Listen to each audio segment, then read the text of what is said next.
بسم الله الرحمن الرحيم. سلام الله عليكم ورحمة الله وبركاته. السلام عليكم أصحابي، maanta waxaan sameysanaynaa ceesh macaan badan oo maasha Allah oo kaale iska arag ah oo inaba aan caadi ahaynin. Halka waxaan ka haysanaa bur, waxaan ku darsanaynaa khamiir yar.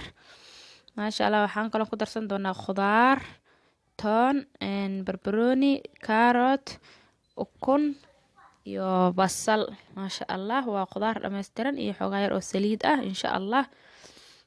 asxaabteyda qaaliga ah hadda wax yar sokor ayaan ku daranaynaa. maasha Allah wuxuu noqon doonaa ceesh maasha Allah inaba aan caadi ahayn. caano ayaan ku qasanaynaa. maasha Allah waad la yaabi doontaan markii aad sameysataan. inaba caadi ma ahan. shaaxaada u karsanaysaa maasha Allah, shaqo kalenta kaagama baahna. maasha Allah waa kaalay iska arag, waad la yaabi doontaan marka aad intaan sameysataan.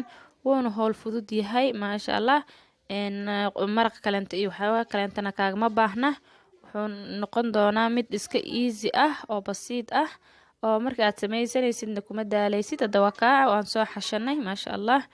hadda waa wax yar aan daboolanaynaa, kadib aan duwan doonaa insha Allah. waa kaa asxaabe sidaas ayuu kusoo baxay maasha Allah.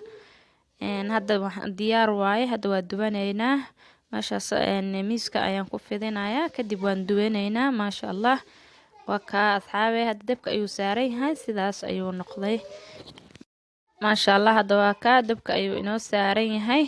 waa kaale iska arag asxaabteyda qaaliga ah. waxaan idinka codsanayaa inaad subscribe channelka ii saartaan hadduu videogan kusoo gaaro insha Allah. waadna ku mahadsan tahay daawashada videogan. waxaan idin rajeynaynaa khayr adduun iyo aakhiro insha Allah. wasalaamu calaykum waraxmatullaahi wabarakaatu.